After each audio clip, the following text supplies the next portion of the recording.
Halo anak-anak, anugerah Tuhan mempertemukan kita dalam acara Firman-Mu Pelitaku. Biasa pada waktu bangun pagi, apa yang kita lihat pertama kali? Ayo coba pikir. Apa ya? Nah, ada yang tidak perlu berpikir lama, langsung mengatakan, Mama atau Bunda. Karena Mama yang membangunkan saya, jadi dia adalah yang saya lihat pertama. Mungkin ada yang mengatakan, jam weker, karena jam ini selalu mengusik saya, membangunkan saya. Jadi ini adalah yang saya lihat pertama. Ada juga yang mengatakan, sekarang teknologi sudah sangat maju. Jadi yang saya lihat pertama adalah smartphone saya. Karena di dalamnya terdapat fungsi weker. Saya bisa set alarm sehingga saya bisa dibangunkan. Bukan itu saja, selain saya dibangunkan, saya juga perlu baca komentar teman-teman saya di berbagai sosial media. Selain itu, saya juga harus membalas komentar-komentar mereka. Belum lagi, saya harus membalas message-message penting yang belum terbaca pada waktu saya tidur.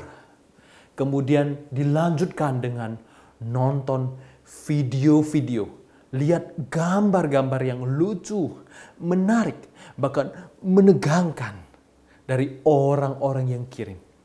Ada juga yang mengatakan, saya harus main online game sebentar. Nah, kalau begitu, bukan apa yang kita lihat pertama saja, juga bukan saja hanya yang pertama. Terus menerus. Dan yang kita lihat terakhir sebelum kita tidur. Artinya, Pak Budiman harus ralat pertanyaannya. Bukan apa yang kita lihat pertama saja, melainkan apa yang kita lihat pertama pada waktu bangun, terus menerus sepanjang hari, dan yang terakhir sebelum kita tidur. Apa itu? Pasti dengan sangat banyak yang menjawab. Gadget. Mulai dari handphone, smartphone, electronic tablets, konsol game, laptop, dan sebagainya. Masih ada jenis-jenis lain sederet panjangnya. Kalau begitu, hidup hanya untuk melihat gadget atau melihat gadget supaya bisa tetap hidup. Waduh, yang mana yang benar? Atau dua-duanya tidak benar? Kita tidak hidup hanya karena melihat gadget. Masih banyak hal lain yang kita bisa lihat, bisa kita kerjakan, bisa kita nikmati. Selain hanya lihat gadget. Selain itu juga, kita tidak harus lihat gadget supaya bisa tetap hidup. Orang tua kita, kakek nenek kita, tokoh-tokoh di dalam Alkitab seperti Abraham, Ishak, Yakub, juga hidup dan meneruskan cerita kehidupan mereka kepada kita walaupun tidak punya gadget secanggih kita sekarang. Artinya, kalau begitu ada sesuatu yang salah dengan terus-menerus melihat dan hidup di dalam gadget. Kalau begitu, apa yang benar? Kita diciptakan oleh Tuhan. Kita diselamatkan oleh Tuhan. Dan kita dipelihara oleh Tuhan.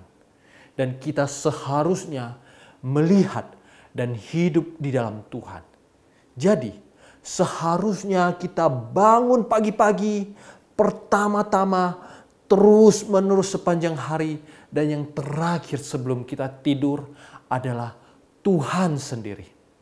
Tapi, bagaimana saya bisa lihat Tuhan? Tuhan kan tidak bisa dilihat. Benar.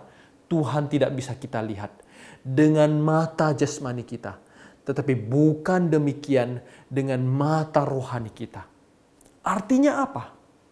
Artinya bahwa Tuhan sudah menyatakan dirinya kepada kita melalui tulisan para nabi di perjanjian lama, para rasul di perjanjian baru.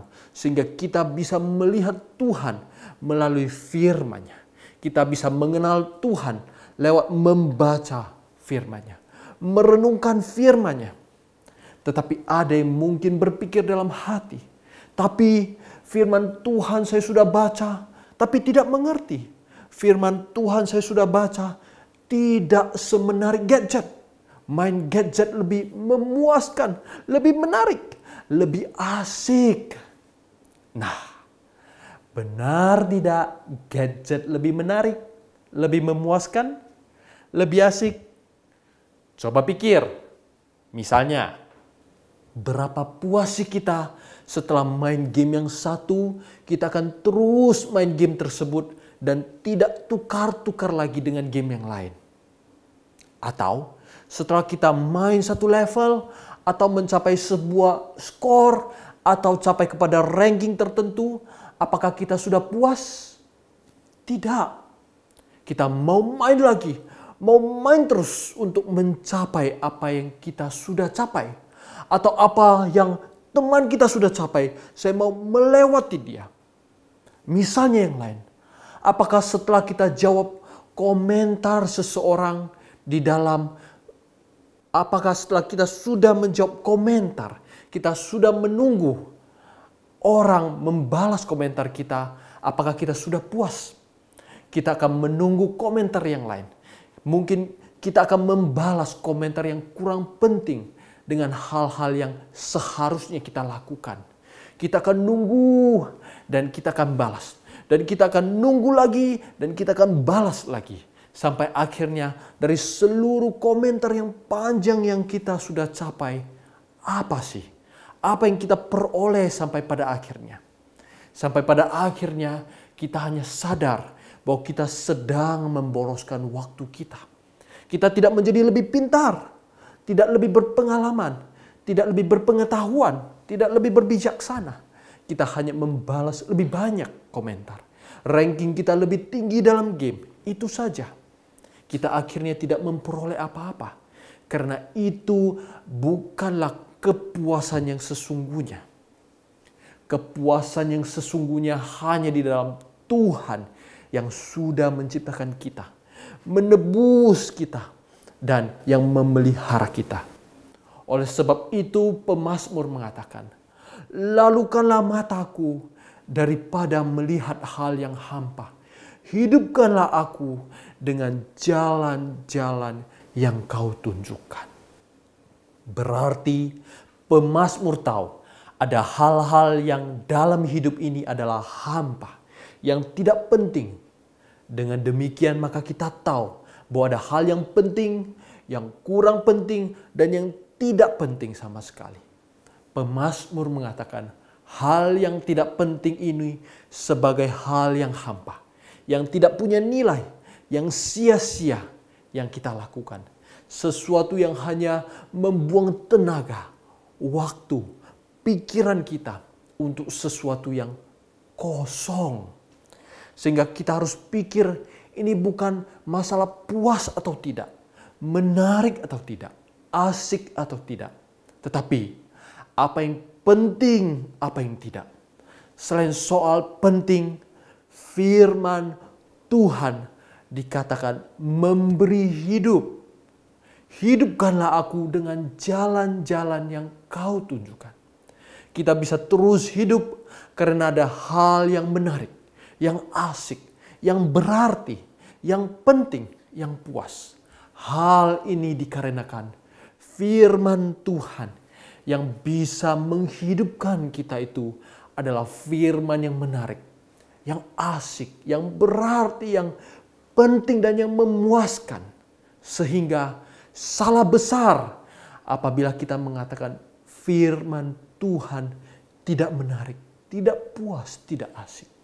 Dan justru firman Tuhan yang membuat hidup ini menarik, puas dan asik. Tanpa firman Tuhan justru adalah kekosongan, kehampaan, ketidakpuasan, kebosanan. Masalahnya adalah kita terburu-buru langsung mengabaikan firman Tuhan. Kita segera melihat kepada hal-hal yang lain untuk kepuasan hidup kita. Apakah itu komentar teman kita? Apakah message dari orang lain. Apakah rating dalam game kita atau hal yang lain yang membelokkan kita dari pandangan kita kepada Tuhan.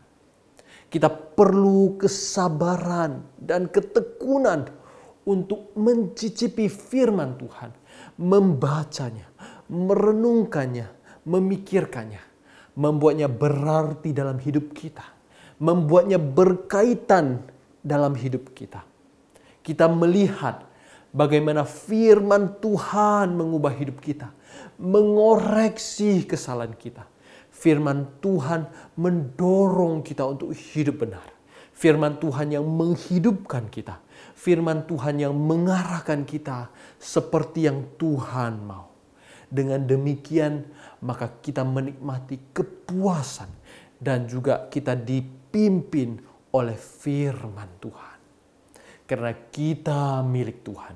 Sehingga Tuhan paling jelas apa yang menarik, yang paling memuaskan hidup ini.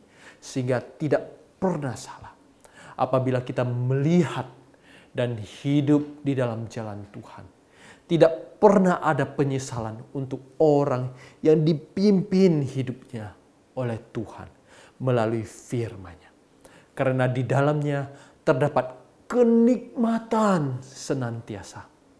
Oleh sebab itu ingatlah apa yang pertama pada waktu bangun, terus menerus sepanjang hari, dan yang terakhir yang perlu kita lihat, firman Tuhan.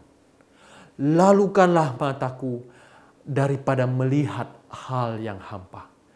Hidupkanlah aku dengan jalan-jalan yang Kau tunjukkan. Mari kita berdoa.